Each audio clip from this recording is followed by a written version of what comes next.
Hey, I'm running out to drop off a stack of letters and packages. Need anything shipped while I'm gone? Save the gas. Stamps.com lets you print postage and schedule pickups right from your desk. Sync your contacts into the address book, get detailed accounting insights, and get notified the moment your certified mail is delivered. All from my desk? All from your desk. Join the 4 million businesses using Stamps.com right now with code PODCAST and get your free welcome gift. Stamps.com, code PODCAST. Taxes and fees apply.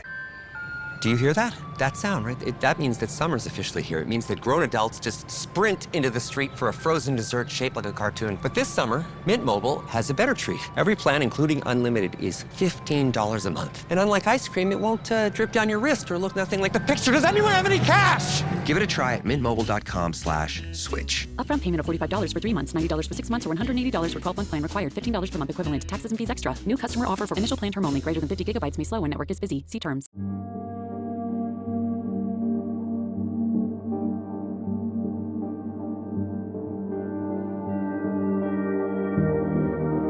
Welcome back to the Secret Passage podcast. I am your host, Dana Vespoli. And I'm Shannon. And we're taking a little break from true crime to discuss some other things. I'm sure that if you are online or watch television at all, you are aware of the Ryan Murphy series called Love Story, all about the relationship between JFK Jr. and Carolyn Bessette Kennedy. It's got a chokehold on the public. I mean, all of us Gen Xers who are watching it are just really heavily nostalgic, thinking about the 1990s, the soundtrack of the show, the wardrobe, the fashion, what's happening in that period of time, all of it. It's caused me to go back and rewatch all of the Sex and the City series just for New York in the 90s. That's all I want is New York City in the 90s. But it's interesting too to see all of like some of the Gen Z who are being introduced to John and Carolyn for the first time, and also watching the show and believing that this is how their relationship was. And the writing is terrible. I'm just going to say that. My opinion only. What do I know, right? What do I know? But the writing is pretty bad. But it's a good-looking show. It's a very good-looking show. It surprises me that the writing's bad because Ryan Murphy is generally pretty good, yeah? I think he's inconsistent. I mean, he is so prolific. It's hard to, I think, when you're putting out as much as he is all the time, things are going to fall through the cracks a little bit. I mean, keep in mind, like this show came out. So did the show The Beauty. I just finished that, the first season of it. It's like it's constant. And then you've got like the new American Horror Stories coming out, like all of this all the time. Generally speaking, I enjoy Ryan Murphy, but also keep in mind that this is kind of a biographical thing, which I don't know if he's delved into before. I don't know his entire body of work, but this leans heavily into, it's inspired by the Carolyn Bessette Kennedy biography called Once Upon a Time, which I read. And it's really playing into the mythology around JFK and Carolyn Bessette Kennedy. For those of you who have been living under a rock, I'll explain a little bit about who JFK Jr. was. The only son of President John F. Kennedy. I don't want to say the only son. He had a brother, Patrick, that died, 2 days old, who died. But he was the son of a very mythologized president, John F. Kennedy.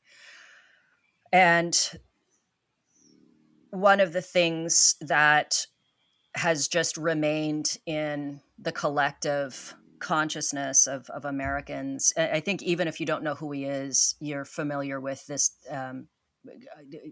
iconic image of a little 3-year-old boy saluting his father's casket. That is an image that followed him his entire life, and one that he has, it's from a time he has no memory of. And there's something that's so symbolic about the fact that when people bring it up to him, he says, like, I have no memory of that day. I have no memory of my father, but I've been defined by this image that I have no memory of, and this period of time I have no memory of. It defined him.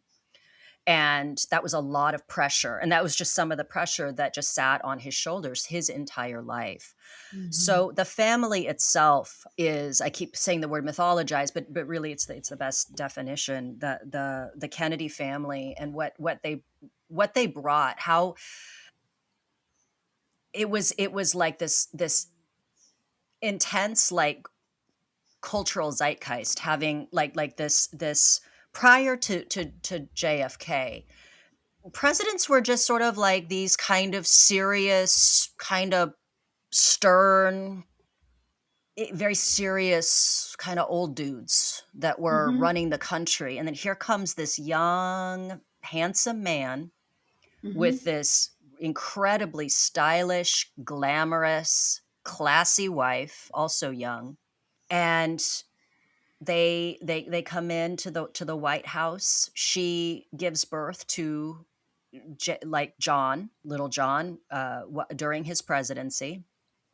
And it's this really profound moment. He was hearkening in this idea of hope and change, and was a visionary in this way that the American public just hadn't experienced that before. I don't know hardly anything about the Kennedys. I just know the myths, which is why I'm glad we're talking about it, and the mythology. So I remember as a kid, the framing felt like they were royalty, like they would call it Camelot. Yeah. Yes. You can thank Jackie Kennedy for that. Jackie Kennedy. A lot of people just think of her as being, well, a lot of people just think of her in the pink Chanel suit and the pillbox hat that splattered in her husband's blood and brain matter. She changed the White House. She brought in like this style and decor and class. A lot of the American women, they looked up to her. They wanted to be like her. I mean, she was truly a first lady. And it was really the first time that the public had their imagination captured by a first lady. But she not only, had redecoration and different things done in the White House, but when her husband died, she is the reason why the Kennedy legacy has withstood. And this idea of Camelot, withstood. She is solely responsible for that. And we'll get into that when we get into Jack Kennedy later. Right now, I kind of want to start at the end being with JFK Jr., and then we'll work backwards. But that's great. What do you have? What is your memory of JFK Jr.? Oh gosh, like being in the 90s. Like, what was your memory? What are your? I just remember him being really handsome, and I remember Carolyn Kennedy. Oh, is it Caroline Bessette Kennedy? Is it Caroline or Carolyn? So Caroline. This is going to get confusing though. Yeah. Caroline is JFK Jr.'s older sister. Okay. Carolyn Bessette was his wife. The blonde hair. Yeah. I remember I wore the same perfume as she did. And I remember them being like, in my mind, sort of like not carbon copies, but updated copies of like John F. Kennedy and Jackie Kennedy, like the 90s version. They were like this good looking couple. I think he was having political aspirations. She was super fashionable, and that's all I remember. I don't know. I it's funny. I was reflecting on this because as we were preparing for this episode, I don't really get captured by celebrity. I don't really find celebrities or wealthy people all that interesting. I'd rather hear like about Winston Churchill or something, so it's great to be able to do a deep dive into this because like you said earlier, I think that they capture the American psyche and the fact that John F. Kennedy's presidency sort of overlapped with Marilyn Monroe, the Vietnam War, he was assassinated. And then there was all the Chappaquiddick stuff about Ted Kennedy. So, right. And then RFK was. So it's just this sort of black hole in my mind. I don't really have a lot of information, just shards of it. So I'm so happy we're going to like pull it together today. So here's another question. Are you familiar with the phrase, the Kennedy curse? Yes. Yes. And it certainly seems as though there is one. Yeah. Yeah. But what the through line in my research, and guys, I've read so many books, still finishing one that's just strictly a biography of JFK Jr. It's a good one. It's a good book. But what the primary thing, and I suppose you can call it a curse, but it's really generational trauma. And there have been a lot of, there's this way of looking at JFK Jr. that I see. It's this, you've got the people that think that he is, that he was perfect, that he was great, that he was awesome, that he was all of these things. And then other people that are like, he was stupid, he was an oaf, he was a narcissist, he killed Carolyn and her sister Lauren in that plane. He had a death wish. He had all of this. And of course, it's a little more complicated than that because he was a very complicated man. We are all complicated people. And Carolyn was an incredibly complicated woman who did a lot of shitty, bad things. JFK Jr. did a lot of shitty, bad things. We've all done a lot of shitty, bad things that, thank goodness, we are not super famous public figures that have it just all over the papers. Yeah. Thank God we didn't have the internet when we were teens. Oh, yeah. Or in our 20s. Yeah. Or even like just honestly, like I think about Carolyn Bessette Kennedy, and if Twitter existed when she was around, it would have been even worse for her because she really she suffered with the paparazzi, and they were not nice to her. And this was before. I didn't understand that. I never understood that. It was very strange to me. It's kind of hard when America's son / the sexiest man alive and the world's most eligible bachelor is suddenly married. There's a lot of people not happy about that, and a lot of people that expected him to end up married to Daryl Hannah or, someone like that. And instead, he marries this not famous, not public figure that, people wanted her to be more beautiful, or thought she wasn't good enough for him, or thought she was a bitch because she just would avoid, there's very few instances where you hear the sound of her voice. Wow. It's because she just wouldn't do interviews. She wouldn't speak to anybody. She just was not comfortable with that level of attention. So I think that's why they would try to just get a reaction from her, because obviously a strong reaction photo is going to sell more than just a picture of her looking away. And so they would call her ugly. They would call her a whore. They would call her a bitch. Ugh. They were incredibly verbally abusive towards her, and not at all with John, as he was known as a baby. They loved him, but he had only ever known from the time he was born, he was surrounded by paparazzi, or he was surrounded by press. He grew up with the press. He didn't know any different.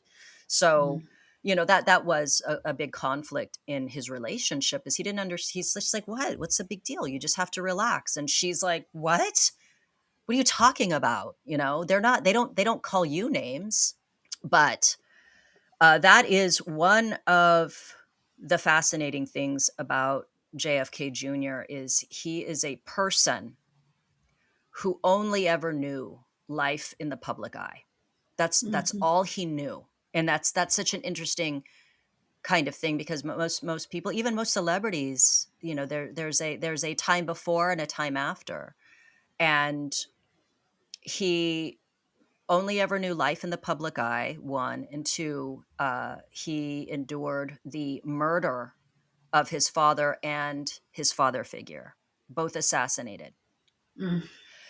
And he also grew up with Secret Service always around him until he was about 16 years old. The Secret Service was everywhere he was. So he was out cavorting with his friends going through Central Park. Some of his friends would talk about just noticing at a distance their Secret Service right there every step of the way. And what a strange life to grow up, and a life of great privilege. I mean, this was a kid who would go spend summers on his stepfather's private Greek island. You know, I know. It's something I can't conceive of, right? Exorbitant wealth, just with Ari Onassis, all this fame, going into places and seeing your father's portrait hanging on a wall. And also this image of you as a little child saluting your dead father, just following you your entire life. And this expectation that's put on you from not only your own family, but the entire public, the entire world. It is like being royalty. Yes. I mean, it really was. It was, the Kennedys are our version of a royal family. But so JFK Jr., I'll just pick up from there. He was born November 25th, 1960. And from the time he was a baby, he didn't spend a heck of a whole lot of time with his dad. He didn't actually spend a whole lot of time with his mother either. He spent most of his time with a nanny. He and his older sister Caroline Caroline was always a little more demure, and JFK Jr., I'll just call him John because his dad is known as Jack. John was a incredibly energetic, very precocious, clever, funny little boy. And he loved the sound of helicopters. He loved seeing airplanes and helicopters and all that kind of stuff. So he would get excited when his father would return to the White House via helicopter, and he would want to run out and watch it land and see his dad come off the helicopter. And he didn't understand when his father passed. He didn't understand the finality of death. And when he was told that his father had died, he heard it, kind of nodded, and then later on would ask when his dad was coming back because he didn't understand it. He had been practicing saluting for a long time because he would see saluting happening, and so he had mastered his little salute by the time he was told by his mother to salute his father's casket. So while he didn't have any memory of his father, he did understand when Bobby Kennedy was killed. He understood that because he was around 7 or 8 years old. And so he had vivid memories of Bobby. And Bobby's probably, I would say, like, my favorite Kennedy. He had a chance to kind of learn after his brother died how to carry himself, if you know what I mean. And we'll get into all of the exploits of the Kennedy men and the sleaziness. But Bobby really fucking showed up for his sister-in-law and her kids. And he understood that he needed to be there for his nephew especially, because Jackie really wanted good male role models for her son. And so Bobby would come over for dinner. He would play with the kids. And Jackie was, of course, very concerned about their safety and protection. So she just really, after Bobby died, that was it for her. Like, she was like, some people theorize that she married Ari Onassis because he was so fucking wealthy. I mean, a billionaire, so fucking wealthy that she could be assured of absolute protection. Like, to be able to take her children to an island where assassins aren't going to be able to get to her or her kids. But she was like, oh, they're fucking killing Kennedys. I mean, you've got Jack was assassinated and then Bobby shortly thereafter. So John understood that his uncle was dead. And there's this moment where he's at a birthday celebration, like sometime after. He was about 8-9 years old at this birthday celebration, and there were photographers outside and they were taking pictures. So there was like flash bulbs going off. and the sound of like the shutter of the cameras. And he started to freak out because he thought people were shooting. And that's trauma, you know? And then, so, you know, he loses his father, he loses his uncle. And then Aristotle was really good to him for a period of time until the relationship between he and Jackie ended. And then Aristotle just like cut John off. It was like, okay, you're dead to me, you know? So that was traumatic also. So he didn't every father in his life essentially just left him, either by being killed or just kind of wanting to wash their hands of the whole situation. Aristotle wasn't an easy person for Jackie to be married to. And then Christina, Aristotle Onassis's daughter, didn't like Jackie very much. And that's a whole separate discussion also when we get into Jackie and Jack Kennedy. But moving on with John, he was described as very immature. He was a very immature kid, inquisitive, willful, athletic, easily distractible.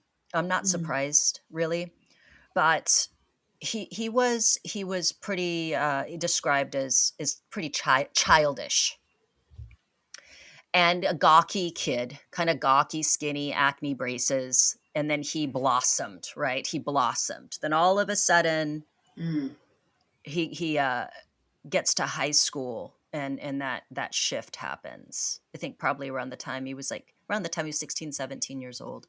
And Christina Haig, who was his girlfriend for a long period of time, she had gone to Brown with him and was his housemate during that time. They were just friends during that time. But before then, she ran with his crowd in Manhattan. He was at the school called Collegiate.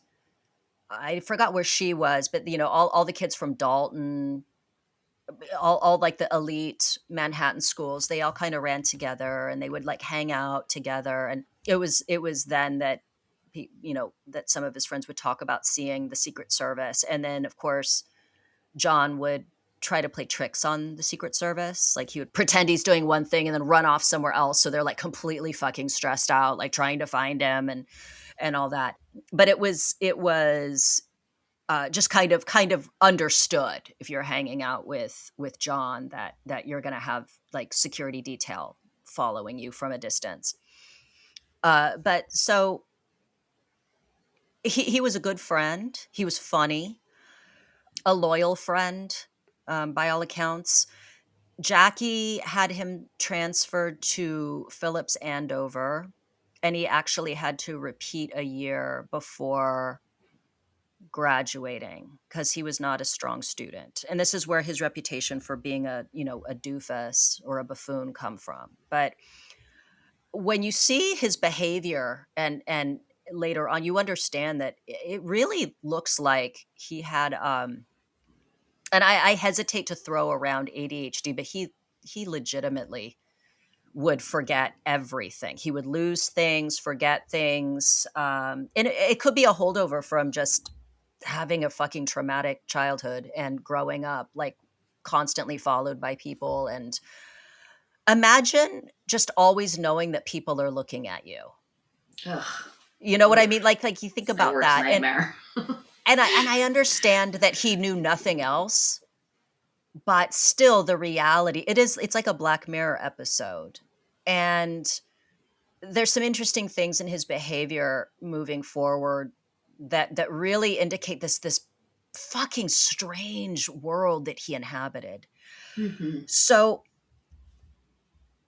it really took off when he became handsome. That's when shit really blew up. When you see the pictures of him graduating high school and stuff. And he's got this hair that has like a life of its own and this fucking chiseled face. He looks like Michelangelo's David, right?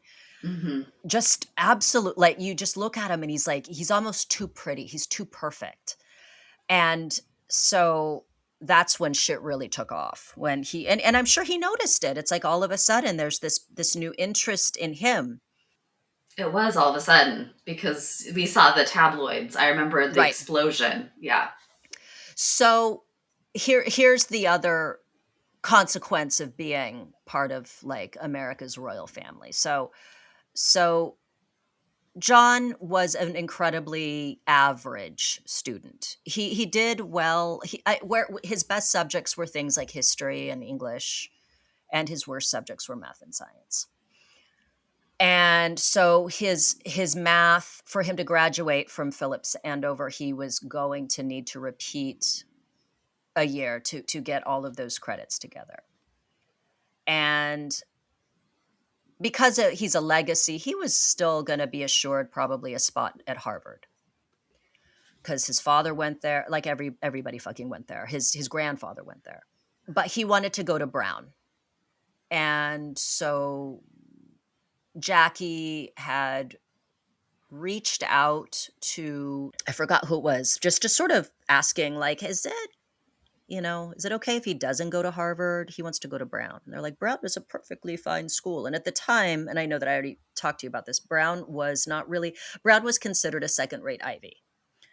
And Brown, when they learned that John F. Kennedy Jr.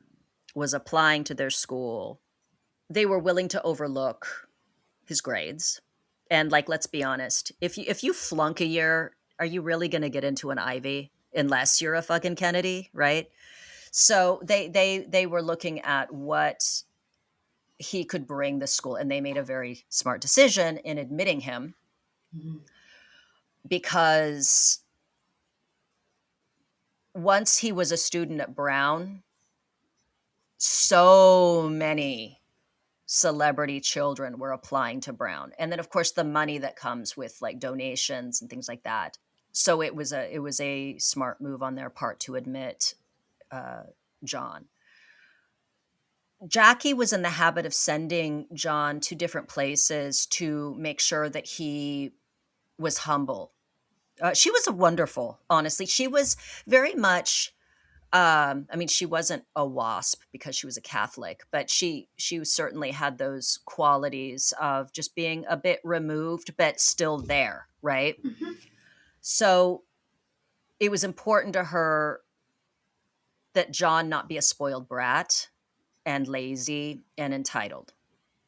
So she would send him on these trips as enrichment activities and to give him a sense of the world. So she sent him to Guatemala to help after the earthquake, to help rebuild. Mm-hmm. Sent him to Kenya. Sent him to do like Outward Bound, these survivalist courses and things like that, which I think served him well. And you see it later in his life. He really, truly had an interest in humanitarian issues.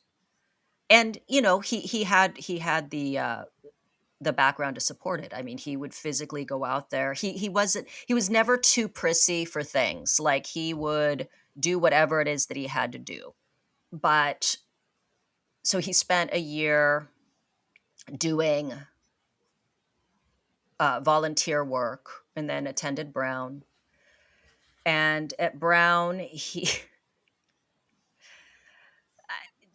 just would like forget to turn in papers. He would always lose his keys and end up having to crawl into somebody's fucking window at the house that he shared. Like, he'd like crawl, like Christina Haig before they were dating. He'd be like knocking at her window, and she's like, "What are you doing?" He's like, I forgot, I can't find my keys. And he's like crawling in her window. He would borrow things from people and then never return them. He always needed to borrow money and like never pay it back because he just didn't have cash on him. He was a slob. Wow. When he was in the dorms, he like decided to adopt a pig and like it shit everywhere. And then his roommate was like, dude, absolutely not. So he had to like drive the pig back to the farm or whatever. Yeah, he was a train wreck. The thing was, you forgave him because he was a good guy. Like, he was just that guy, the dude that you just kind of shook your head at, but he would fucking be there for you. Like, he would be there for you if you needed something. And there was this interesting moment. So the author of the last book I think his name is Stephen Gillen, I think. But he was his tutor, or not his tutor, his TA at Brown for a history course. And they ended up becoming friends. And so they went into Rhode Island to watch like this boxing match at this bar, this on the TV, I think.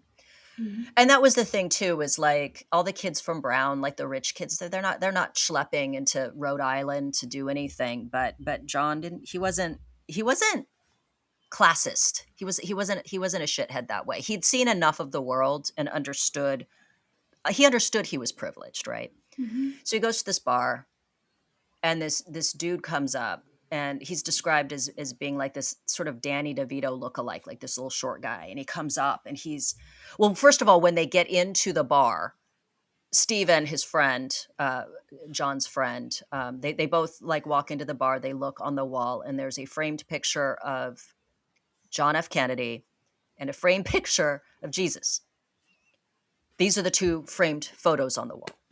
And so Stephen's kind of like looking at John, and John's like used to it at that point. So he doesn't say anything about it.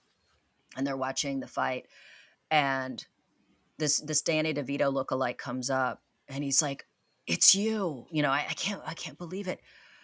Your father was a great man." And he like hugs the guy. John hugs him and stuff. And then they figure out quickly he owns the bar, right? And then the guy like leaves, and then later on he comes back with his wife, and he's like, "I want you to meet my good friend, John F. Kennedy Jr." And then John shakes her hand, and he's like, "I've heard so much about you. It's wonderful to finally meet you," all that kind of stuff. And then the guy, the owner of the bar, and his wife leave. And then later on, Stephen looks at John, and he's like, "Why did you say that? Like you didn't know him, did you?" And John's like, "No, I didn't. But look, I figured out that he owns the bar, and I figured out that he probably told his wife that he knew my family. So I went along with it because that's what he wanted. That's what he wanted to hear. I figured that's what he would want me to say." And so Stephen puts it together. He's like, politics is in his DNA. Politics was in his DNA. And this is where, like, when he's criticized for being a doofus or an oaf, I love Maureen Callahan, but she fucking just rakes him over the coals every chance she gets. He's an idiot. He's stupid. He's vain. He's blah, blah, all these things. And I'm like, he may not have been book smart, but he was able to intuit people, and he understood how to talk to people. His emotional intelligence was off the charts. And so in that moment, it's like he could have been a snob. He could have been irritated. He could have been like, "Leave me the fuck alone. I just want to watch this fight." But he could have Chapel Rowan'd them. Exactly. He could have acted like Chapel Rowan. He could have been like, boundaries. Why are you touching me? You know? Yeah. So he was like, he was all right. You know what I mean? He did some terrible things too. We'll get into that. But it was in college, he was really coming together as someone that understood people, understood regular people, and was incredibly, his charisma really, really came through during his time at Brown.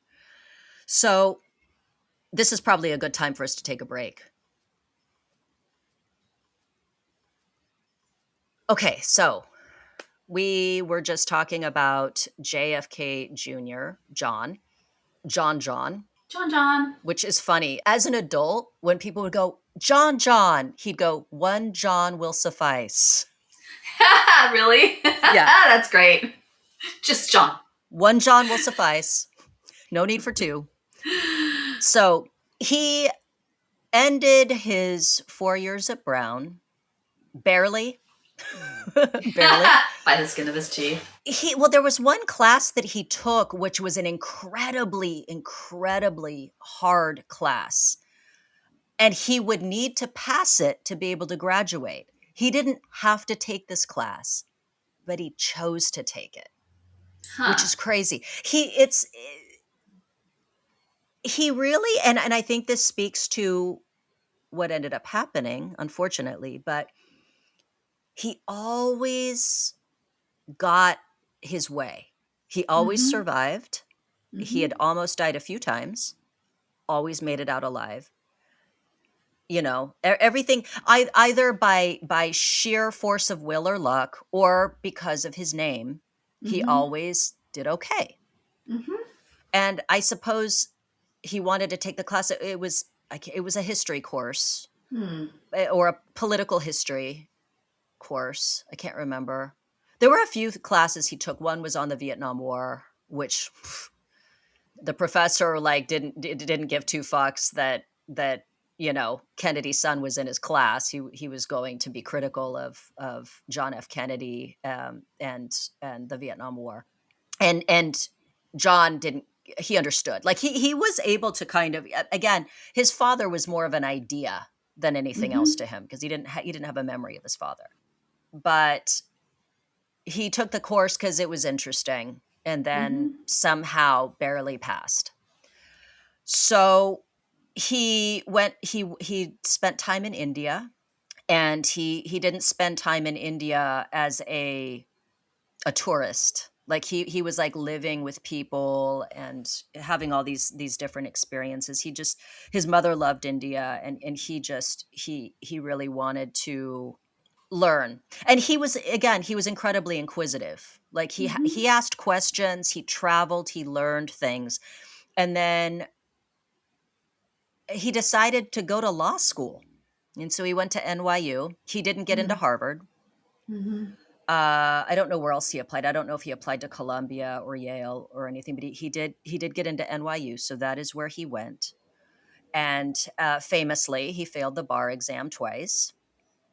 And the newspaper headlines were the hunk flunks. So there was all this pressure on him to, like, you know, what was going to happen.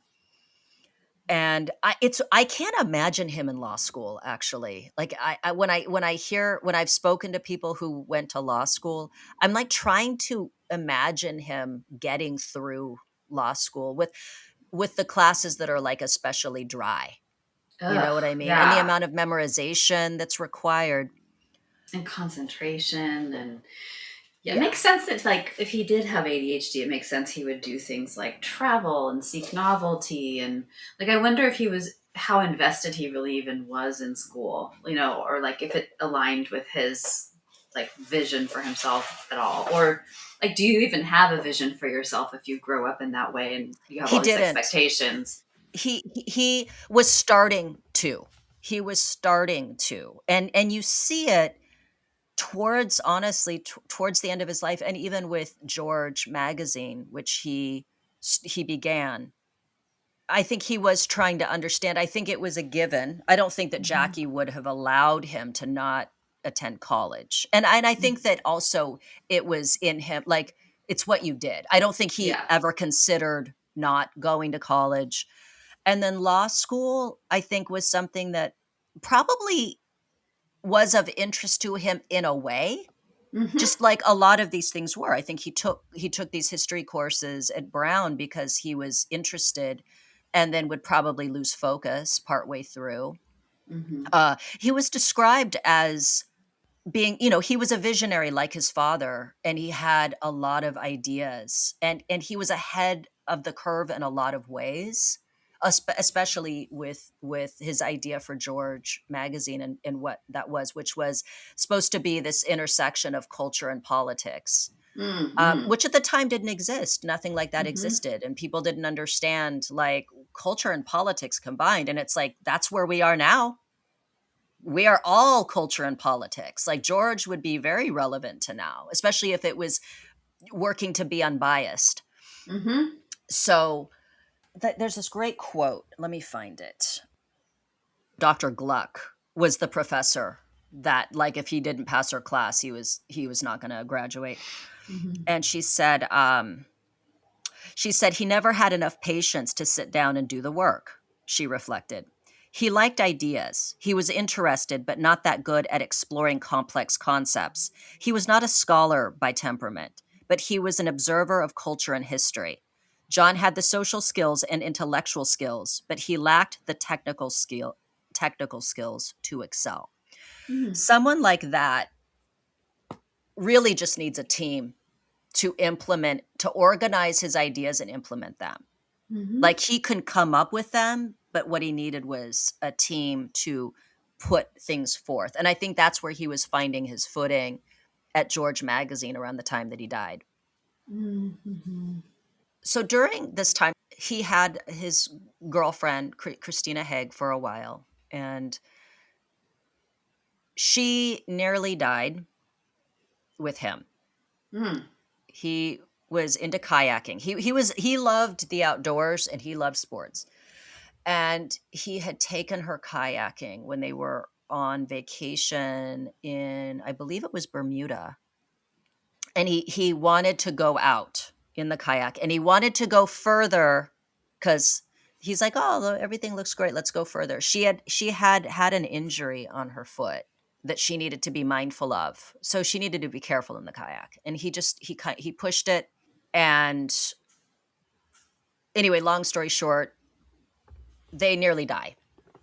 And they're being thrown about like the everything changed, the swells, like waves were crashing over them. They managed to, and this was really lucky. They managed to get carried by a wave over this fucking boulder and make it to land, to the sand. Had that not happened, they probably would have crashed into it and died, right?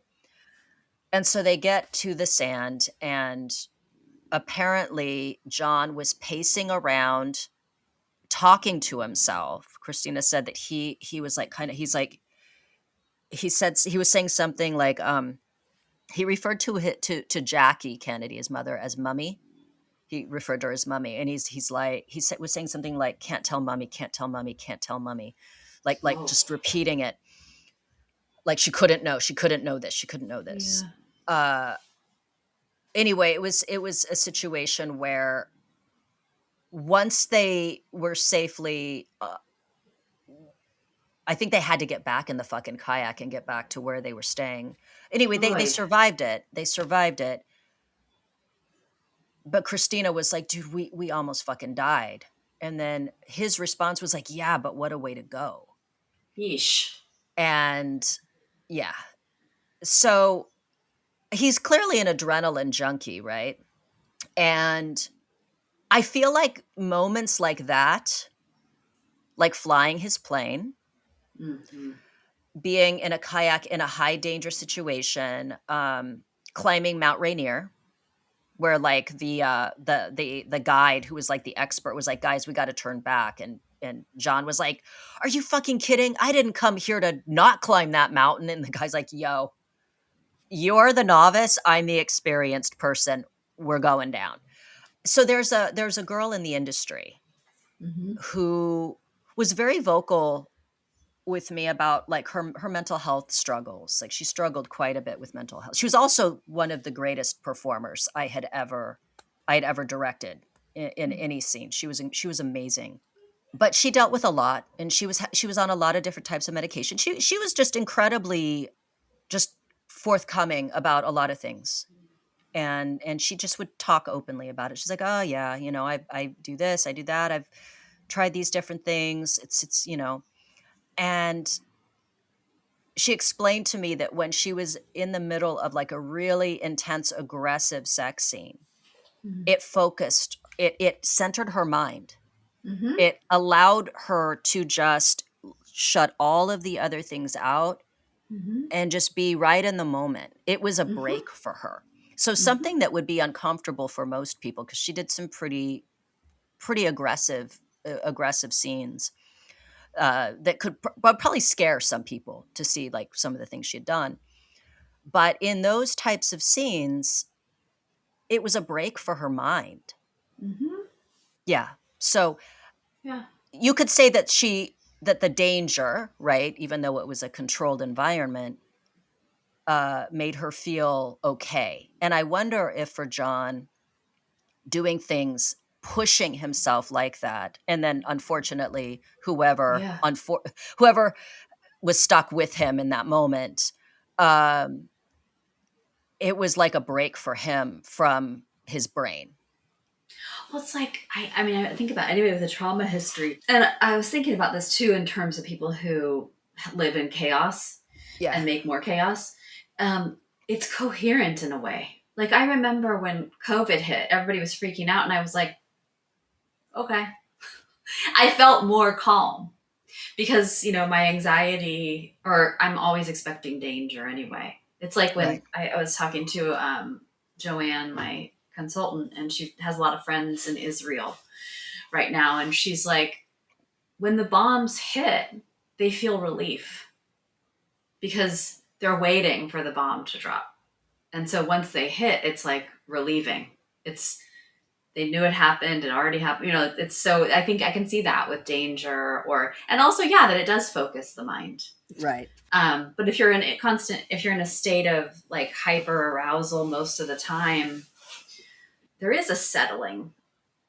So Christina was his girlfriend for a good length of time. He thought he'd marry her. He described her as the woman he was going to marry. That did not happen, obviously. He had a habit of overlapping relationships. Mm-hmm. So he started seeing Daryl Hannah and was featured all the time in the tabloids with his shirt off. You Google his name, you will see pictures of the perfect specimen that was JFK Jr. And he was voted sexiest man alive by People magazine. Interestingly, if he wasn't in the news for a while, he would just take his shirt off in Central Park and play frisbee or football or whatever with his friends. So it was interesting. It's not that he was seeking out attention. Mm-hmm. It's just if there wasn't attention, it was a little unnerving, which again goes to show he knew nothing else but press. That's the interesting thing. It's so like, that's the coherence, predictability thing, right? Yeah.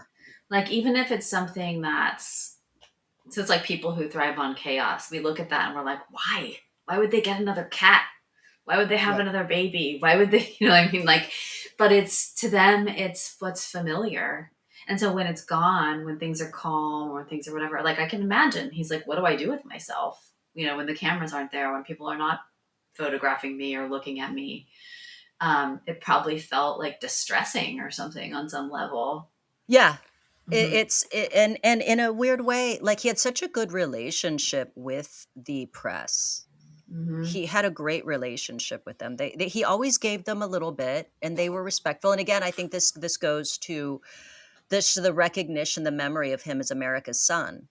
Mm-hmm. That he was always going to be the little boy saluting his father's casket, and that's just cemented in like our collective consciousness, or those of us from a certain generation. Obviously I was not born yet when Kennedy died, but that image it's an iconic image, just like that horrible image of the little girl with the naked little girl running. Wait, was it napalm? What was it? She survived. I know that. I can't remember, but it's that famous Life magazine image. Then you've got the image of John saluting his dead father. There's so many kind of images that you didn't even need to be there. You recognized it.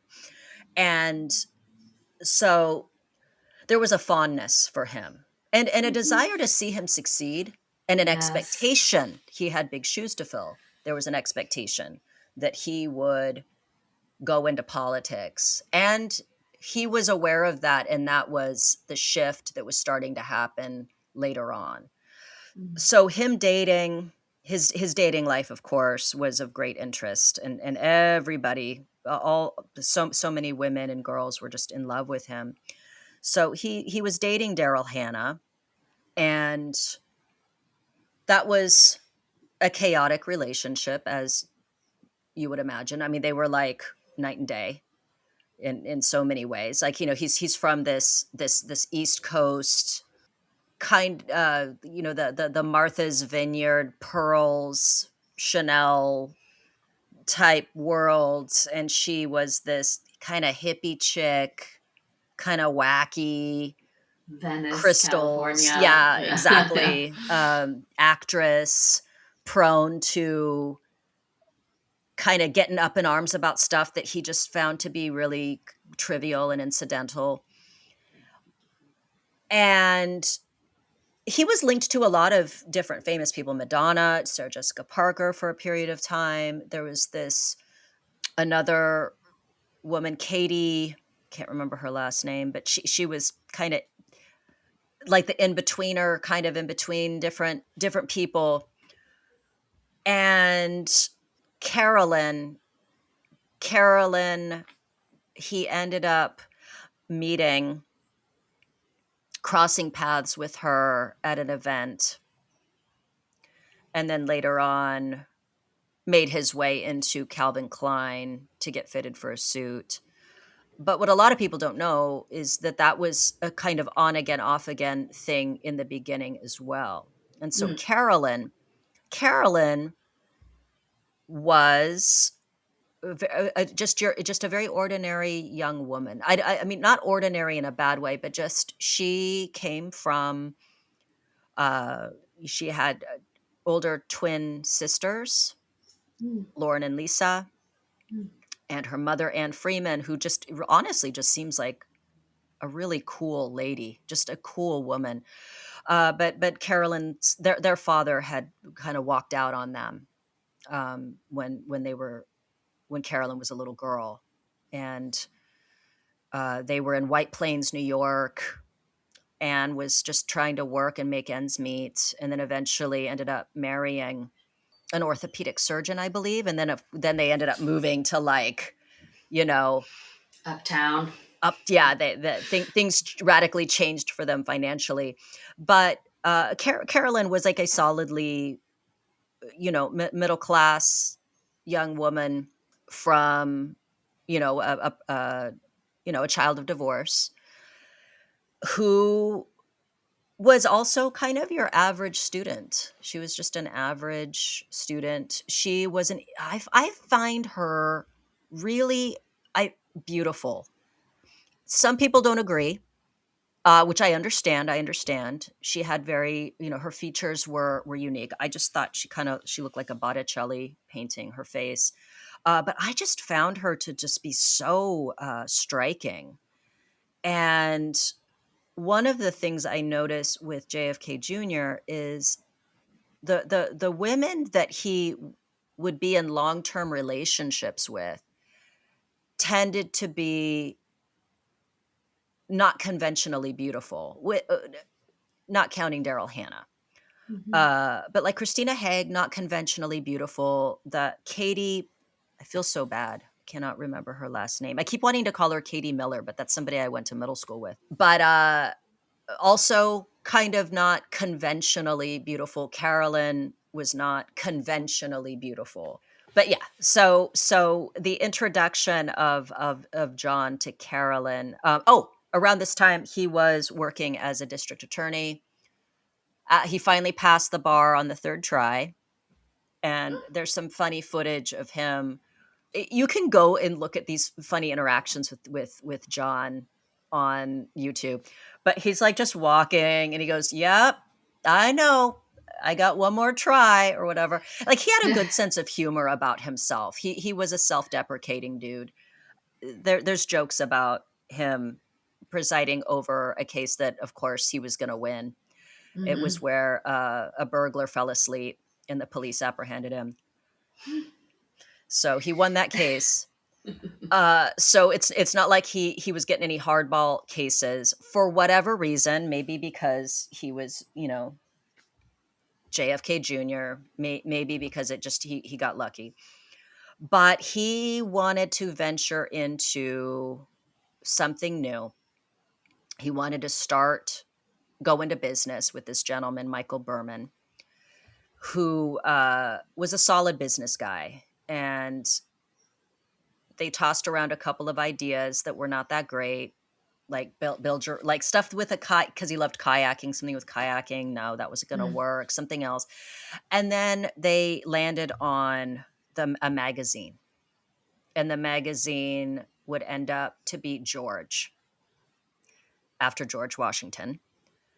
And the idea was that it would be this intersection of culture and politics. And this, of course, was happening at a time when things were just going pretty well in the 90s. Honestly, the decade of the 90s was a really great decade. We had Clinton in the White House. This was during the time of the dot-com boom.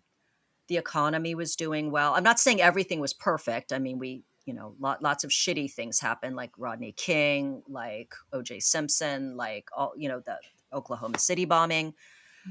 So I'm not saying everything was fucking great, but just generally for the country, there was this optimism, and I certainly was feeling it. The 90s was a lot of fun, but JFK Jr. was seeing an opportunity for people to learn also, maybe people that were not heavy into politics, that, were going to be put off by something like the National Review, or I forgot, like there's like just a few other like political magazines.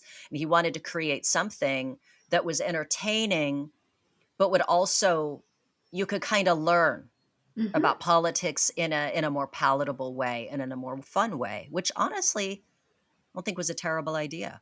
No, I mean, to be a more informed, engaged citizen. But it would be like classy and cool, and like, did it have things like fashion as part of it, or was it? So did you ever see?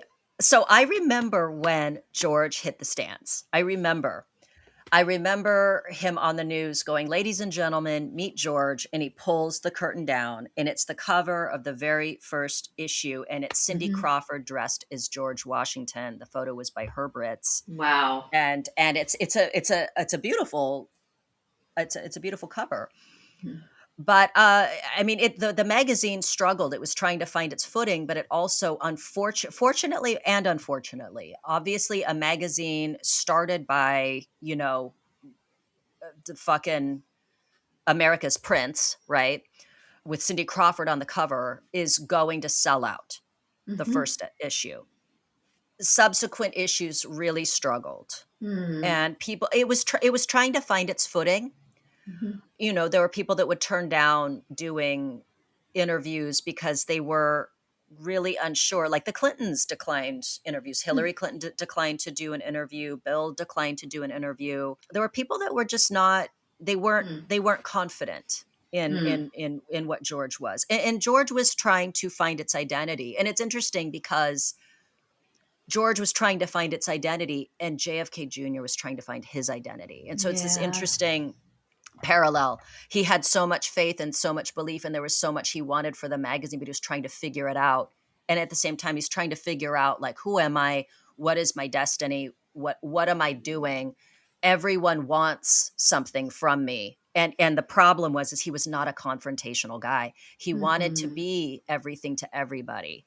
And so he was like really trying to figure himself out. But I think that's a good place to stop for today. And we'll continue on with George and Carolyn, and just continue on, unpacking the Kennedy curse / the Kennedy generational trauma and how it passed down. We'll see how it passed down to John Jr.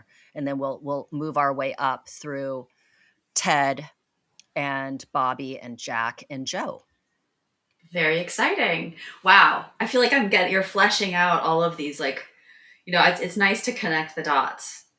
For me, is because I've had this vague idea, of like, he kind of popped onto the scene and then he died, like that's how I felt. It was like he came onto the scene and then all of a sudden he died. And like, I never really, and it's such It's interesting because we both have been talking about how we're nostalgic for the 90s right now. Like, I'm so nostalgic. I didn't even love the 90s when I was in the 90s. Like, I love it now. I wish I could be me now. I think I said this to you. I wish I could be me now in like, just drop me down in 1996. Like, just drop me on down.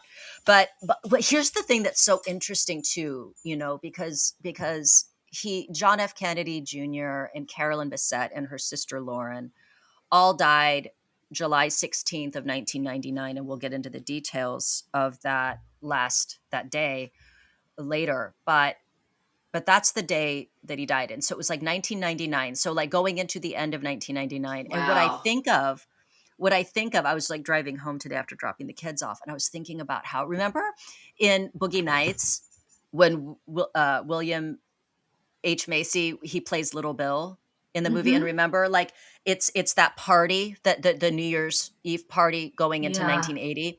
And you see him and he walks into a room and he sees his wife, played by Nina Hartley, and she's fucking another dude. And he doesn't say anything. He shuts the door and you see him and he walks out to his car and he grabs a gun and he goes back in and he shoots her and the guy. And then he comes out and he looks at everybody and he shoots himself. And then that's the end of 1979. I feel like in this interesting way, if we look at JFK Jr. and we look at the optimism, we look at the potential, we look at the hope, we look at what the vision and what could have been. He died right as we were moving into 2000. So we were getting out of the 90s. And like his death, because so many people pinned their hopes and dreams on him. And when he died, he took all that with him.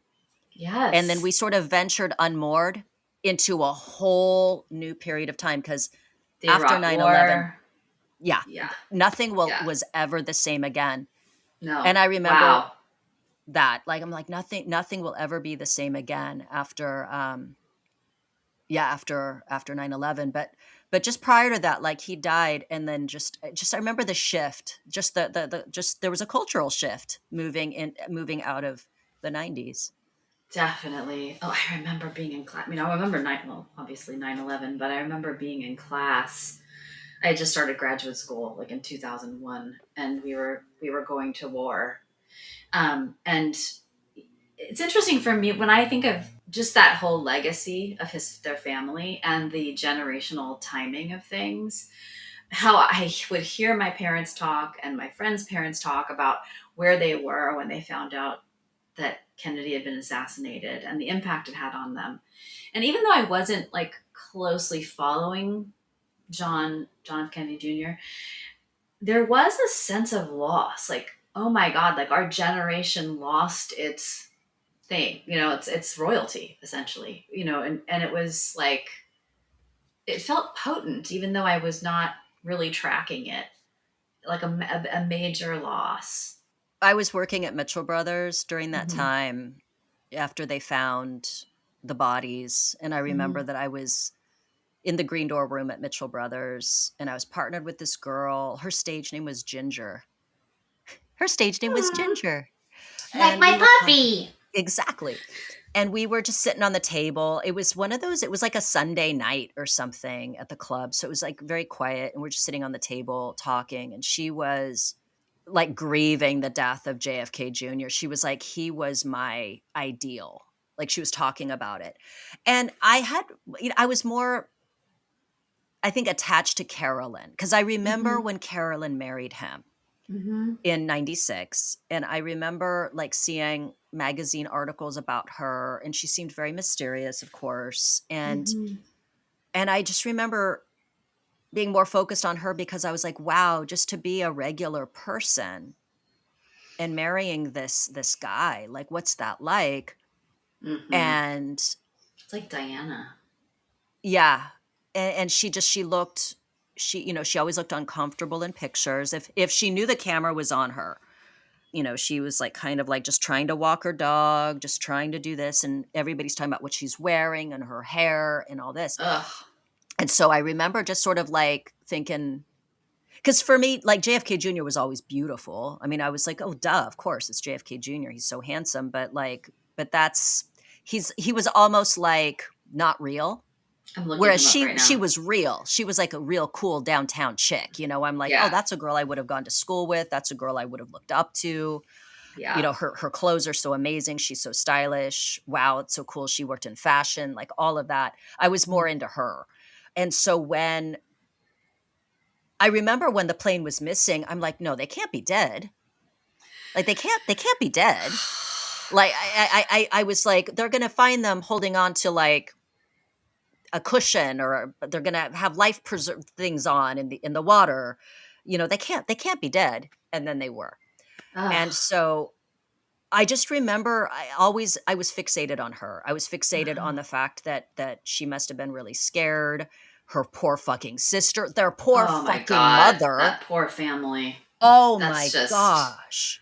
Yeah. A sister lost her twin and her younger sister. And then this woman lost two of her 3 daughters. Like in this senseless way, it didn't have to. And the truth is it never had to happen. He should not have been flying. We'll get into that. But yeah, that was such a crazy time. And it was the end of a really fucking amazing decade. And then we had then we were like Y2K. Yeah. Like, yeah, exactly. Right, just like, it really was. It was the end of something. Just say no to flying in a tiny plane with someone. Yeah. Just say no to Piper Saratogas. Just say no to pilots who have no instrument rating. Also, I personally, little planes, you know, regular like commercial airlines, yes, that's fine. Little fucking airplanes, fuck that shit. Mm-mm. All right, gang. We will see you next time. Adios. Yes. Muchachos. Goodbye.